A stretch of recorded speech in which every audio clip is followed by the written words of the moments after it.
Повертаємося у студію програми «Саба». Мене звати Єлизавета Цареградська. Вітаємо наступного нашого гостя. Це економічний експерт Віктор Скаршевський. Доброго ранку, пане Вікторе. Тема, яку я хочу підняти, вона все ж таки така більш для п'ятниці пасує, мені здається, тому що хочеться поговорити про економіку, але більш масштабно. Ми звикли обговорювати ті проблеми і питання економічні, які є в нас в Україні, але це, можливо, дивно звучить, але насправді в світі спостерігається певне там економічне зростання. Таке затяжне тривале, принаймні деякі економічні експерти так стверджують. І, відповідно, за зростанням всі прекрасно розуміють, що очікується спад. Як цей спад вплине на Україну? Які є ризики? Я не знаю, що можна зробити? І, взагалі, от ваші думки з цього приводу? Мы на этой неделе стали свидетелями двух черных дней, вот так называемых черный понедельник на мировых финансовых рынках фондовых и уже можно сказать и черный четверг, потому что вчера также резко просели все фондовые индексы, прежде всего индекс Dow Jones. Но для того, чтобы понять, насколько это масштабно, насколько это значимо для той же мировой экономики, можно взять для примера тот же индекс Dow Jones, туда входят 30 самых крупных компаний в этот индекс американских, и он показательный для всего мира, для американской экономики и для всего остального мира. Так, для того, чтобы понять контекст и масштабы, надо вернуться на 10 лет назад, когда был кризис 2008 года, мировой финансовый кризис из-за ипотечного кредитования, но берем чисто индекс. До кризиса 2008 года он был 11 тысяч, сейчас будет сравнение дальше. В кризис он упал до 6 тысяч, а сейчас он составляет 24 тысячи. То есть получается, что вырос в 4 раза больше. Вот за 10 лет индекс фондовый Dow Jones вырос в 4 раза. Росла ли экономика такими же темпами? Конечно же нет. Это получается, что был опережающий рост фондового мирового рынка, не подкрепленный экономическим ростом. Это все признаки пузыря. Насколько быстро он лопнет или насколько быстро он сдуется, то это уже другой вопрос. Так вот, за эту неделю индекс Dow Jones просел приблизительно на 11%, с 26 тысяч грубо до 24 тысяч. То есть это просто можно назвать простой коррекцией, никаких каких-то масштабных явлений нет. Просто был перегрет фондовый рынок, и он сейчас немножко остывает. Но даже этот факт уже негативно влияет и повлияет на украинскую экономику. Потому что не потому, что начнут выводить деньги иностранцы из Украины. Их не будут выводить, потому что никто сюда не заводил их. Это, кстати, повезло Украине с таким плохим правительством вот последние годы, что ни один иностранный инвестор не заходил в Украину со своими деньгами. А дело в том, что уменьшится мировая цена на сырьевые товары, на основные экспортные товары Украины. Это металл, руда, зерно. Кстати, как только просел в понедельник этот индекс Dow Jones, так сразу же начали снижаться и сырьевые цены на пшеницу, на железную руду минус 1-2%. Вот насколько они сегодня снизились, еще можно будет посмотреть чуть позже. То есть получается, валютной выручки в Украину будет заходить еще меньше, чем предполагалось. Поэтому это напрямую повлияет на более сильную девальвацию гривны, девальвация повлияет на инфляцию, а инфляция повлияет, естественно, на снижение реальных доходов украинских граждан. Поэтому, казалось бы, такой далекий индекс Dow Jones напрямую влияет на украинскую экономику, причем в данном контексте негативно.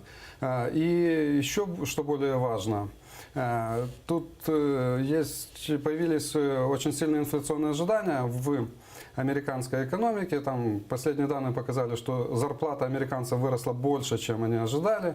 Поэтому есть очень большая вероятность, что Федеральная резервная система еще раз повысит свою учетную ставку. Опять же, это повлияет на удорожание доллара. удорожание доллара повлияет на снижение мировых цен на сырье еще больше, и это, как я уже рассказал, механизм еще больше повлияет на девальвационные тенденції в Україні. Пане Вікторе, а все ж таки, якщо говорити про терміни, можна якось визначити, спрогнозувати, чи це все ж таки ота от мильна бульбашка, коли ти не знаєш, коли вона лусне там сьогодні чи через рік, наприклад, Да. чи навіть не можна дати року, наприклад? Да, ну и смотря еще до какого уровня, да, это все произойдет. Ну, за последних 2 года, только лишь за последних 2 года индекс Доу Джонса вырос в 1,5 раза. При президенте Трампе за последний год на 6 тысяч пунктов, то есть очень сильно. То есть есть явные признаки перегрева. Ну, тут очень сложно сказать, ну, тем более, что все-таки американская экономика чувствует себя вполне нормально, плюс та протекционистская политика, которую проводит сейчас Трамп, очень позитивно будет влиять, ну, там, немножко с издержками, но позитивно будет влиять на промышленное производство, на реальный сектор американской экономики. То есть каких-то таких апокалиптических моментов не наблюдается, но то, что подешевеет сырье, в конечном итоге, то это, я сейчас с точки зрения Украины только лишь говорю, это просто еще больше негативно повлияет на украинскую экономику. Кстати, еще до этой коррекции, до этого снижения мировых фондовых рынков, Мировой банк прогнозировал снижение сырьевых цен со второго полугодия этого года. Но получается, что просто этот процесс будет более раньше начнется и более сильным будет. Так что курс гривны 30, курс доллара 30 гривен 10 копеек на конец года, как прогнозирует правительство, в данной ситуации, если продолжится падение фондовых рынков мировых, это звучит достаточно таки оптимистично. Ну, не в п'ятницю буде сказано. Прекрасно. Це прекрасна так новина перед вихідними, але в мене наступне запитання. Ми всі можемо прослідкувати оцей от ріст індексу, правильно, Доу Джонса. Ми можемо прорахувати в випадку, якщо, знову ж таки, буде спостерігатися падіння фондових ринків, скільки можна втратити, ну, я не знаю, там, оптимістичний або песимістичний прогноз до цього падіння взагалі, в принципі, можна якось підготуватися? Ну, я так розумію, що просто якщо є в людини великі статки, вона там за допомогою якихось підрахунків розуміє, що вона може втратити там от таку кількість грошей і відповідно там якось, можливо, свої там розходи, доходи якось переінакшити. Чи ні, це неможливо? Ну, тут смотря с каких позиций смотреть. С позиции украинской экономики подготовиться к этому невозможно. К этому готовиться надо 5-7 лет. Это надо перестраивать структуру экономики. Из сырьевой надо перейти в нормальную промышленную страну с товарами высокой добавочной стоимости и так далее. То есть украинская экономика от этого, к сожалению, никак не может себя обезопасить. Что касается граждан, ну, фондового рынка, кстати, в Украине вообще в принципе нет акций, никаких там не купишь. Там, ну, в любом случае остается только лишь один, банкам не доверяют. Остается лишь один выход – это держать в твердой валюте свои сбережения, если они еще остались после таких сильных потрясений 14, 15, 16 годов. Потому что, ну, в мировом масштабе, исходя из этих событий, которые происходят сейчас, доллар будет только дорожать. Не только лишь по отношению к гривне, но и к другим валютам в тому числі. Дуже сильно звеселяє мене оцей момент, коли ви сказали, що лишається українцям нам тільки зберігати збереження в твердій валюті, а так здавалося, що після всього того перечисленого вами лишається сказати, що тільки вішатися. Але не, надо брать пример с Валерией Гонтаревой, которая 99,9% своих сбережений держит в наличном долларе. Ну, вона, наверное, більше знає. Не всім дано робити так, як робить Валерія Гонтарева, на жаль. Але, знову ж, якщо ми почали говорити про Валерію Гонтареву, якраз про Нацбанк і взагалі про банки в Україні, тому що був оприлюднений певний рейтинг прибуткових та збиткових банків. Яка тенденція? Чи, я не знаю, все ж таки те, що Яків Смолій є виконуючим обов'язки і прогнозує те, що він буде головою Національного банку, відповідно, він є таким продовжуватиме політику Гонтаревої. Є якісь небезпеки, що ці неприбуткові банки знову позакриваються, як це робила Гонтарева? Ну, уже, в принципе, так особо и некого закрывать. Но там, в принципе, если даже и будут закрытия, это будут небольшие банки, которые никакого влияния на общий банковский рынок не сделают. Они уже сделали, ну, имею в виду Национальный банк, то, что 60% банковской системы это государственная собственность, то никакой такой рыночной конкуренции уже особо не осталось. Украинских банков практически нет, остались только государственные банки и банки с иностранным капиталом. Ну, то есть закрывать уже, в принципе, больше некого. Но самое основное, когда мы говорим о банковской системе, надо смотреть на ее основную функцию. А основная функция – это кредитование экономики.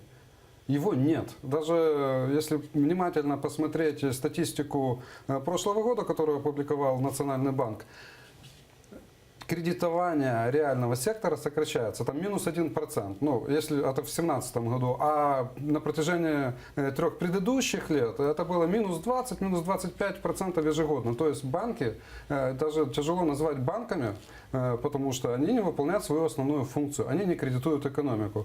А почему не кредитуют? Здесь два момента.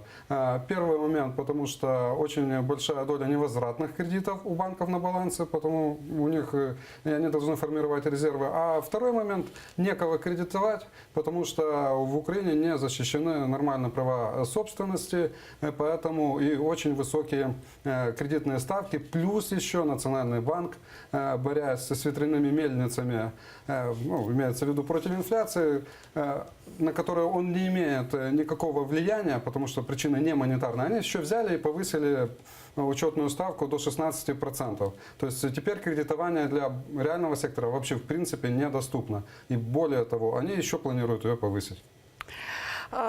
Стосовно цього рейтингу, статистики, власне, не рейтингу, а статистики доходів та збитків банків за 2017 рік, українських банків, перше місце посів Приватбанк, що саме цікаве, це він має збитки у 23 мільярди гривень.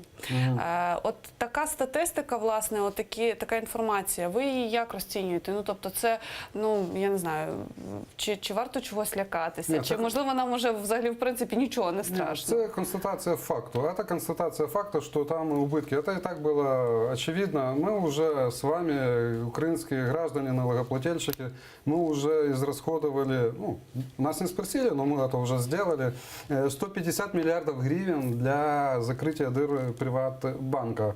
Поэтому, ну, 22 миллиарда там еще выпустят УВГЗ, ну, Министерство финансов, как собственник этого банка на данном этапе, они еще могут напечатать денежек, ну, выпустить УВГЗ, Нацбанк напечатает, и они покроют эти убытки. Ничего страшного. Но другой вопрос, что это будет влиять на инфляционные процессы, но мы уже привыкли платить за... имеется в виду украинские граждане, за такую непонятную вредительскую политику как правительства, так и Национального банка, к сожалению. Ну, нарешті наш ефір отримав ту правильну нотку перед вихідними. Ну, надрукують грошенят, нічого не варто боятися. Правда, мы все обеднеем при этом, ну, дійсно. К сожалению, таким образом действует наше правительство. Не вперше для України, але насправді у нас там лишається буквально там декілька хвилин до кінця. Що стосовно от ваших прогнозів там на найближчий період от в Україні зараз, тому що, ну, знову ж таки, ми вже починаємо входити в цей рік, ми вже використовуємо бюджет, він там десь розподіляється, вже там кажуть, що навіть місцеві бюджети там наповнились і, ну, дають якусь статистику. От ваша така оцінка максимально швидко. Ну, пятница. Этот год мы переживем. Там будет немножко больше инфляции, немножко больше девальвации, да, чуть, возможно, станем беднее, но этот год еще я оцениваю оптимистично. А вот проблемы начнутся и экономические, и с подогревом политической всякой турбулентности. 2 избирательных кампании в следующем году, повышаются резко выплаты по внешнему долгу, никто нам кредитов давать не будет, инвестиции прямые иностранные сюда как не заходили, так и не будут заходить. То есть будут большие проблемы, начнутся в следующем году, которые могут вылиться и в усиленную девальвацию, в ускоренный рост цен и, возможно, даже в снижение и промышленного производства, и экономики в целом. Ця ситуація з економікою, ну от саме з таким прогнозом, наприклад, вона якось впливатиме зараз на політику, а саме на цю передвиборчі перегони, які вже починаються у влади. Як вона вплине, чи не вплине взагалі? Якось будуть намагатися використати оці там відомості чи ні? Ну, я думаю, политики в Украине, они живут одним днем максимум до избирательной кампании. Будет очень большая волна популизма среди политиков, но она точнее усилится. И второй момент, будут еще популистические решения через бюджет по социальным выплатам, возможно. Вот, например, минимальная заработная плата должна повыситься до 4200 после первого квартала. Я думаю, что они это сделают. Хоть это на уровень жизни людей не повлияет, но лозунг «Мы заботимся о гражданах», он прозвучит. То есть никак не повлияет на поведение политиков и принятие решений. Будет только, возможно, хуже, потому что предвыборный год, и они будут брать на себя невыполнимые обещания, и самое плохое, что они будут еще их пытаться і внедрять в життя. Дуже вам дякую. Намагалися ми зарядити наших глядачів позитивом разом з економічним експертом Віктором Скаршевським. А зараз перерва, після чого інформаційний випуск «Заман» в ефірі телеканалу АТR. Софія Абляєва розповідатиме про останні новини. І потім повернемося в студію, будемо говорити дійсно про позитив, про розвиток IT-технологій і ще багато цікавого. Не перемикайтеся.